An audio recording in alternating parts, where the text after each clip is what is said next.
സുഖല്ലേ?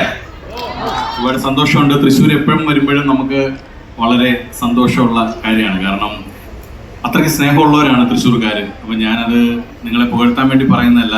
എൻ്റെ ഭാര്യ വീടും തൃശ്ശൂരാണ്. അപ്പം അതുകൊണ്ട് തന്നെ തൃശ്ശൂർക്കാരോട് എനിക്കൊരു പ്രത്യേക നന്ദിയും സ്നേഹവുമാണുള്ളത്. അതുകൊണ്ട് തന്നെയാണ് ഞാൻ പറഞ്ഞത് തൃശ്ശൂരപ്പം വരുന്നതിൽ ഒരു സന്തോഷമാണുള്ളതെന്ന്. പിന്നെ ഇന്നത്തെ ഈ ദിവസത്തെ കുറിച്ച് പറയുകയാണെന്നുണ്ടെങ്കിൽ ഫ്യൂച്ചർ വെൽത്ത് മിസ്റ്റർ രാജേഷ് തന്നെ പറഞ്ഞു ഞാനൊരു കുടുംബാംഗമാണെന്ന്. അങ്ങനെ തന്നെയാണ്.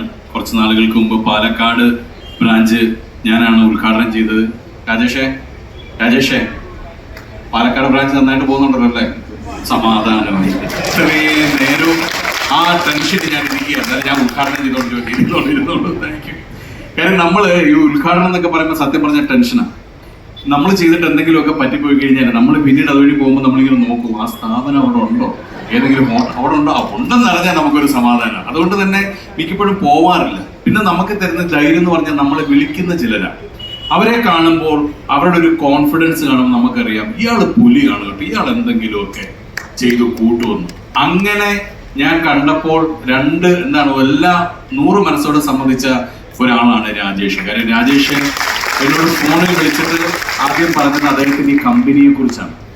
ആ കമ്പനിയെ കുറിച്ച് അറിഞ്ഞപ്പോൾ തന്നെ നമുക്കറിയാം ഇത് ഞാനല്ല, ഇനി ആര് പാലക്കാട് പോയി ഉദ്ഘാടനം ചെയ്താൽ ഇത് നന്നായിട്ട് പോയിക്കോളും. അതിന്റെ പുറകിൽ അവരുടെ ഒരു ഹാർഡ് വർക്ക് ഉണ്ടെന്ന് നമുക്ക് മനസ്സിലായി. കാരണം ഇന്ത്യയിലെ 3 സംസ്ഥാനങ്ങളിലായി കുറഞ്ഞ സമയത്തിനുള്ളിൽ 60 ബ്രാഞ്ചുകൾ ഉണ്ടാക്കുക എന്ന് പറഞ്ഞാൽ അതൊരു ചെറിയ കാര്യമല്ല. രാജേഷിനും രാജേഷിന്റെ ഫാമിലിക്കും നല്ലൊരു കൈയടി അതിനുവേണ്ടി തരികയാണ്. ഈ കുടുംബാംഗമായതുകൊണ്ട് തന്നെ ഇവിടെ ഉദ്ഘാടനം പ്ലാൻ ചെയ്തപ്പോൾ തന്നെ മാസങ്ങൾക്ക് മുമ്പേ എന്നോട് പറഞ്ഞു നമുക്ക് ഓഗസ്റ്റിലായിരിക്കും ഇനാഗുറേഷൻ വരുന്നത്, ഫ്രീ ആയിരിക്കണം, ഞാൻ ഡേറ്റ് പുറകെ വിളിച്ച് പറയാമെന്ന് പറഞ്ഞു. ഞാൻ പറഞ്ഞു കുഴപ്പമില്ല, പറഞ്ഞാൽ മതി എന്ന് പറഞ്ഞു. ഉദ്ഘാടനത്തിന് അടുത്തപ്പോൾ എന്നെ വിളിച്ചിട്ട് മറ്റൊരു ആഗ്രഹം കൂടെ പറഞ്ഞു, എന്നെ ഒന്ന് ഹെൽപ്പ് ചെയ്യണം, നമുക്ക് ആസിഫ് അലിയെ കിട്ടിയേ തീരൂ, അപ്പോൾ അതുകൊണ്ട് എങ്ങനെയെങ്കിലും ഒന്ന് സഹായിക്കണം, ആസിഫ് അലി എവിടെ ഉണ്ടെന്ന് അറിയാമോ എന്ന് ചോദിച്ചു. ഞാൻ പറഞ്ഞു ഇത് തന്നെയാണ് പുള്ളിയുടെ ഭാര്യയും ചോദിക്കുന്നത്, പുള്ളി എവിടെ ഉണ്ടെന്ന് അറിയാം. കാര്യം എപ്പോഴും ഫോൺ കൊണ്ട് നടക്കുന്ന ആളാണ്, ആര് വിളിച്ചാൽ അപ്പം എടുക്കുകയും.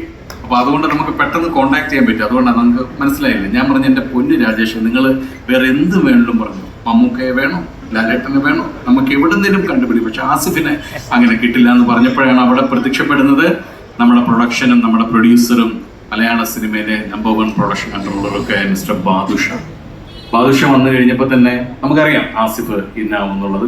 അതാണ് ബാദുഷയോട് നമ്മുടെ വിശ്വാസം. ബാദുഷ വന്നു കഴിഞ്ഞപ്പം പിന്നെ ഞാൻ കണ്ട മാറ്റങ്ങൾ, എന്നോട് പറഞ്ഞൊരു വീഡിയോ വേണം, ഒരു വിഷസ് വീഡിയോ. ഞാൻ മൊബൈലിൽ എടുത്ത് അയക്കാം, എല്ലാവർക്കും അങ്ങനെയാണല്ലോ. അല്ലല്ല, അത് നമ്മൾ വേറെ ആൾ വരും എന്ന് പറഞ്ഞപ്പോൾ മലയാള സിനിമയിലേക്ക് ഒരുപിടി നല്ല സിനിമകൾ തന്നിട്ടുള്ള കണ്ണൻ താമരക്കുളമാണ് ഒരു ഫുൾ ക്രൂ ആയിട്ട് വരികയാണ്. മനസ്സിലായില്ല, ഒരു സിനിമയ്ക്ക് വേണ്ട ഫുൾ ക്രൂ ആയിട്ട് വന്നിട്ടാണ് എൻ്റെ ഫ്ലാറ്റിൽ വന്നെടുക്കുന്നത്. അപ്പോഴൊക്കെ ഞാൻ ആലോചിച്ചു, ഇതിനൊക്കെ വേണ്ടിയിട്ട് ഇത്രയധികം സമയം ചെലവഴിക്കുകയും പൈസ ചെലവഴിക്കുകയൊക്കെ രാജേഷ് ചെയ്യുന്നുണ്ടെങ്കിൽ അദ്ദേഹത്തിന്റെ പ്രൊഫഷണലിസമാണ്. ഇത്ര ഒരു ചെറിയ കാര്യത്തിന് വേണ്ടി അത് ഇത്ര പ്രൊഫഷണലായിട്ട് പെരുമാറുന്നുണ്ടെങ്കിൽ അദ്ദേഹത്തിന്റെ ബിസിനസ്സിൽ അതൊക്കെ എത്രത്തോളം പ്രൊഫഷണലിസം കാത്തു സൂക്ഷിക്കും നമുക്കറിയാം.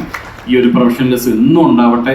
ഞാൻ ആദ്യം പറഞ്ഞതുപോലെ എൻ്റെ ഭാര്യ വീട് തൃശ്ശൂർ ആയതുകൊണ്ട് തന്നെ തൃശ്ശൂർ വരുന്ന എല്ലാ നല്ലതിനെയും ഞാൻ മനസ്സുകൊണ്ട് സ്വാഗതം ചെയ്യുന്ന ആളാണ്. എന്നും ഫ്യൂച്ചർ വെൽസും തൃശ്ശൂരുകാർക്ക് നല്ലത് മാത്രം വരുത്തട്ടെ, ഫ്യൂച്ചർ വെൽത്തിനും എന്നും നല്ലത് മാത്രം ദൈവം വരുത്തട്ടെ എന്ന് പ്രത്യേകം ആശംസിച്ചുകൊണ്ട് എല്ലാവർക്കും ഒരു തിരുവോണ ആശംസയിൽ നടന്നുകൊണ്ട് ഞാൻ എൻ്റെ വാക്കുകൾ നിർത്തുകയാണ്. Thank you.